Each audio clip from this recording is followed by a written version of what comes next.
Tema di malam hari ini terdiri dari beberapa subtema, yaitu pemerintahan, hukum, hak asasi manusia, pemberantasan korupsi, penguatan demokrasi, peningkatan pelayanan publik, penanganan disinformasi, dan kerukunan warga. Untuk itu, kesempatan pertama akan diberikan kepada calon presiden nomor urut 2 untuk bertanya kepada calon presiden nomor urut 1. Waktu Bapak 1 menit dimulai dari sekarang. Mas Anies pernah jadi gubernur 5 tahun di DKI. Anggaran DKI setahun sekitar 80 T. Jumlah penduduk Indonesia DKI 10 juta kira kurang lebih. APBD Jawa Barat 35 T, jumlah penduduknya 50 juta, 5 kali DKI. Tetapi selama Mas Anies mimpin, sering sekali DKI menerima indeks polusi tertinggi di dunia. Bagaimana dengan anggaran 80 T, Pak Anies sebagai gubernur tidak dapat berbuat sesuatu yang berarti untuk mengurangi polusi? Terima kasih. Waktunya masih ada, Bapak? Sudah cukup? Baik, kita akan lanjutkan pada calon presiden nomor urut 1. Kami beri kesempatan untuk menjawab pertanyaan selama 2 menit, dimulai dari sekarang. Pak Prabowo, terima kasih atas pertanyaan yang bagus, tetapi kurang akurat. Saya akan jelaskan, Pak. Ketika satu daerah mengatakan di tempat kami tidak ada COVID, di tempat kami COVID banyak, lalu yang tidak ada COVID kami tanya, kenapa tidak ada COVID? Nah, kami nggak punya alat testing, Pak. Karena tidak punya alat testing, maka tidak ada COVID. Yang punya alat testing, maka ada COVID. Okay? Saya tidak tanya COVID, saya tanya polusi. Boleh saya selesaikan dulu? Ya. Jadi, apa yang terjadi? Di Jakarta kami memasang alat pemantau polusi udara. Bila masalah polusi udara itu bersumber dari dalam kota Jakarta, maka hari ini, besok, minggu depan konsisten selalu akan kotor. Tapi apa yang terjadi? Ada hari di mana kita bersih, ada hari di mana kita kotor. Ada masa minggu pagi Jagakarsa sangat kotor. Apa yang terjadi? Polusi udara tak punya KTP. Angin tak ada KTP-nya. Angin itu bergerak dari sana sini. Ketika polutan yang muncul dari pembangkit listrik tenaga uap mengalir ke Jakarta, maka Jakarta punya indikator, karena itu Jakarta mengatakan ada polusi udara. Ketika anginnya bergerak ke arah Lampung, ke arah Sumatera, ke arah Laut Jawa, di sana tidak ada alat monitor, maka tidak muncul. Dan Jakarta pada saat itu bersih. Kalau problemnya dari dalam kota saja, maka konsisten tiap waktu. Ya, kita punya masalah polusi. Karena itu kita kerjakan dengan apa? Kita lakukan, Pak. 1, dengan pengendalian emisi dari kendaraan bermotor dan pengujian emisi sekarang wajib. Yang kedua, elektrifikasi kendaraan umum. Yang ketiga, konversi kendaraan umum. Dan dulu yang naik kendaraan umum hanya 350.000 per hari, sekarang 1 juta per hari. Jadi itu kita kerjakan untuk menangani soal polusi di Jakarta. Baik. Masih ada waktu, Bapak? Cukup? Ya. Kami persilakan kepada calon presiden nomor urut 2 untuk kemudian menanggapi jawaban dari calon presiden nomor urut 1. Waktu Bapak 1 menit dimulai dari sekarang. Ya, susah kalau kita menyalahkan angin dari mana saja, ya. Jadi saya bertanya dengan anggaran segitu besar, jumlah langkah-langkah yang bisa dilakukan untuk dengan real dalam 5 tahun mengurangi polusi, juga di mana rakyat Jakarta begitu banyak yang mengalami sakit pernafasan. Jadi saya kira kalau kita dengan gampang menyalahkan angin, hujan dan sebagainya, ya mungkin tidak perlu ada pemerintahan kalau begitu, ya. Terima kasih. Masih ada waktu? Akan menambahkan? Cukup. Baik, selanjutnya kami berikan kesempatan kepada calon presiden nomor urut 1 untuk menanggapi tanggapan dari calon presiden nomor urut 2. Waktunya 1 menit dimulai dari sekarang. Ya, inilah bedanya yang berbicara pakai data, yang berbicara pakai fiksi. Okay? Dia pakai data. Jadi ketika ditunjukkan, ya memang ada sumber polutan dari dalam kota, tapi kalau sumber polutan itu hanya dari dalam kota, maka Pak pakai logika sederhana sekali. Jumlah motor dari hari ke hari sama, jumlah mobil dari hari ke hari sama, maka harusnya angka polusinya sama setiap waktu, betul tidak? Tapi jumlah motor sama, jumlah mobil sama, ada kita sangat polusi, ada sisi sangat tidak polusi. Nanti kalau perlu saya kirimkan gambar satelitnya kepada Bapak supaya Bapak bisa menyaksikan. Dan inilah mengapa kita mengambil langkah itu pakai ilmu pengetahuan, pakai data, dan menggunakan saintis untuk terlibat. Kalau tidak pakai itu, maka nggak akan ada langkah yang benar. Dan ini kemudian saya teruskan, Pak, bagaimana pengendalian itu dikerjakan untuk dalam Jakarta. Jika saya terpilih presiden, maka yang luar Jakarta saya kendalikan juga, Pak. Baik. Terima kasih. Ya. Dan selanjutnya kami akan beri kesempatan bertanya yang tentunya akan diberikan kepada calon presiden nomor urut 3 untuk bertanya ke calon presiden nomor urut 2. Waktu Bapak 1 menit dimulai dari sekarang. Izinkan saya harus membaca data untuk mengingatkan. Pak Prabowo, karena nomor 2 saya pertanyaannya 2. Ada 12 kasus pelanggaran HAM berat yang sudah dikeluarkan mulai dari peristiwa 65, penembakan misterius, Talang Sari, penghilangan paksa sampai Wamena. Dan saya ingatkan tahun 2009 DPR sudah mengeluarkan 4 rekomendasi pada saat itu kepada Presiden. 1, membentuk pengadilan HAM ad hoc. Yang kedua, menemukan 13 korban penghilangan paksa. Yang keempat, memberikan kompensasi dan pemulihan. Dan yang keempat, meratifikasi konvensi anti penghilangan paksa sebagai upaya pencegahan. Pertanyaan saya ada 2. Kalau Bapak ada di situ, apakah akan membuat pengadilan HAM dan membereskan rekomendasi DPR? Pertanyaan kedua, di luar sana menunggu banyak ibu-ibu, apakah Bapak bisa membantu menemukan di mana kuburnya yang hilang agar mereka bisa berziarah? Persilakan. Kita akan berikan kesempatan kepada calon presiden nomor urut 2 untuk menjawab selama 2 menit. Waktunya dari sekarang. Pak Ganjar tadi justru Anda sebut tahun 2009 kan? Ya. Jadi sekian tahun yang lalu kan? Betul. Dan masalah ini ditangani justru oleh wakil presiden Anda. Ya. Ya. Jadi apalagi mau ditanya kepada saya? Saya sudah menjawab berkali-kali, ada rekam digitalnya. Saya sudah jawab berkali-kali. Tiap 5 tahun kalau polling saya naik, ditanya lagi soal itu.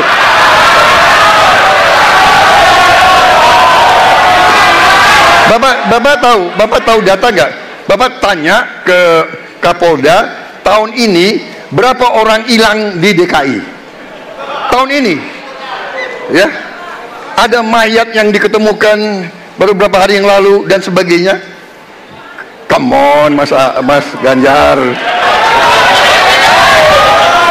Ya, jadi saya tadi katakan, saya merasa bahwa saya yang sangat keras membela hak asasi manusia. Nyatanya orang-orang yang dulu ditahan, tapol-tapol, yang katanya saya culik, sekarang ada di pihak saya membela saya, saudara-saudara sekalian.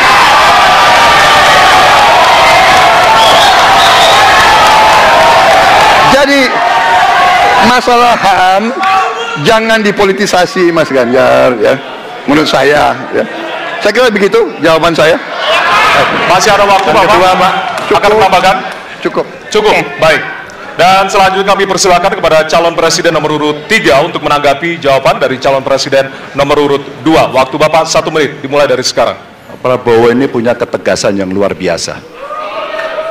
Luar biasa. Tapi sayang pada 2 jawaban ini sama sekali tidak punya ketegasan itu. Kenapa saya sampaikan? Pertanyaan saya sebenarnya 1. Apakah kalau Bapak jadi presiden akan membuat pengadilan HAM?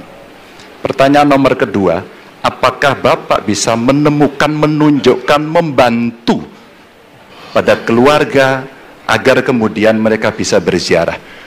2 ini sama-sama tidak dijawab.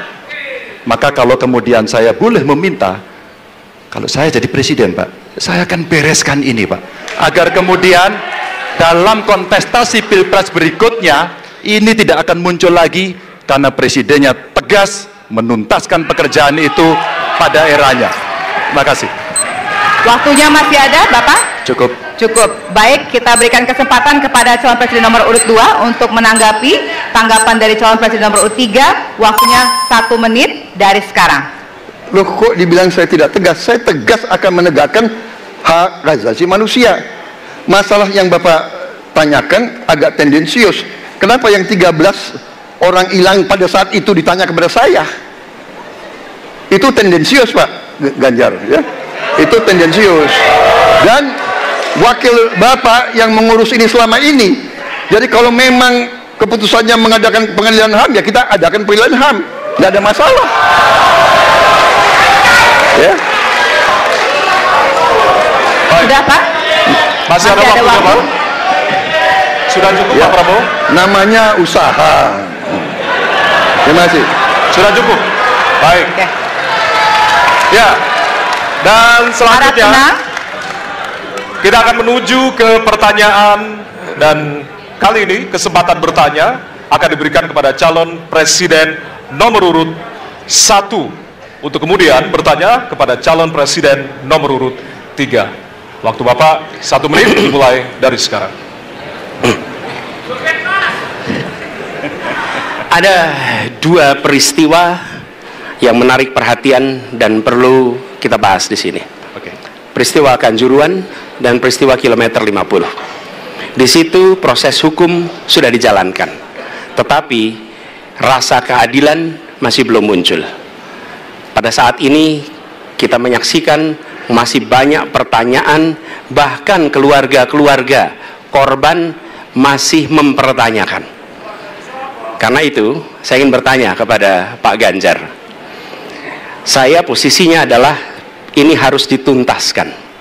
Ini harus bisa menghadirkan rasa keadilan, bukan saja soal legalnya yang sudah diselesaikan. Saya ingin tanya posisi Pak Ganjar di dalam 2 peristiwa ini. Terima kasih. Waktunya masih ada, Bapak? Sudah cukup? Oh, udah cukup. Baik. Baik. Terima kasih kepada calon presiden nomor urut 3. Kami berikan kesempatan untuk menjawab selama 2 menit. Waktunya dimulai dari sekarang. Terima kasih, Mas Anies. Saya kira 2 isu itu menjadi public talks. Kanjuruhan, kita bisa bertemu dengan para pencari fakta, kita bisa melindungi korban, kita bisa membereskan urusan mereka dari sisi keadilan korban, termasuk di kilometer 50. Ketika kita bisa bereskan semuanya, maka kita akan naik dalam 1 tahap. Apakah kemudian proses legal dan kemudian mencari keputusan yang adil bisa dilakukan? Jawaban saya, bisa. Jadi dalam pemerintahan ini mesti berani untuk tidak lagi menyandra persoalan-persoalan masa lalu sehingga berlarut-larut, sehingga apa yang terjadi ketika muncul terus-menerus akan menjadi sensi terus, karena tidak pernah ada keputusan. Maka cara-cara ini mesti dihentikan dan kita mesti berani tegas. Kadang-kadang kita juga mesti ada berpikir dalam situasi yang lebih besar. Mari kita ciptakan kembali undang-undang KKR. Mari kita hadirkan kembali undang-undang KKR agar seluruh persoalan-persoalan pelanggaran HAM itu bisa kita bereskan dengan cara itu. Sehingga bangsa ini akan maju dan tidak lagi kemudian berpikir mundur karena persoalan-persoalan seperti itu yang tidak pernah dituntaskan. Kita harus tuntaskan itu. Baik. Masih tersisa waktunya, Bapak? Cukup? Baik. Ya, dan kami silakan kepada calon presiden nomor urut 1 untuk menanggapi jawaban dari calon presiden nomor urut 3. Ya. Waktu Anda 1 menit, Bapak. Ya, jawabannya kurang komprehensif karena masalahnya lebih kompleks dari itu, Pak Ganjar. Tapi izinkan saya sampaikan. Untuk seperti ini, minimal saya melihat harus mengerjakan minimum 4 hal. 1 adalah memastikan bahwa proses hukum menghasilkan keadilan. Yang kedua, ungkap seluruh fakta sehingga kebenaran menjadi pengetahuan semua, termasuk closure bagi keluarga. Yang ketiga, korban harus ada kompensasi, clear. Dan yang keempat, negara harus memberikan jaminan bahwa peristiwa-peristiwa seperti ini tidak boleh berulang kembali. 4 harus dikerjakan. Nah, Saya kemudian melihat untuk itu bisa dikerjakan, maka kita tidak bisa abu-abu seperti yang tadi disampaikan.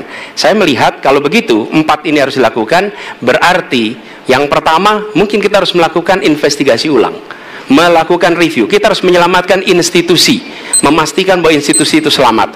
Saya ingin tahu apakah Pak Ganjar sependapat dengan pandangan saya. Terima kasih Pak Ganjar. Baik, waktunya habis. Selanjutnya kami berikan kesempatan kepada calon presiden nomor urut 3 untuk menanggapi tanggapan dari calon presiden nomor urut 1. Waktunya 1 menit dari sekarang. Soal komprehensi atau tidak komprehensif terkait dengan itu selera dan subjektif.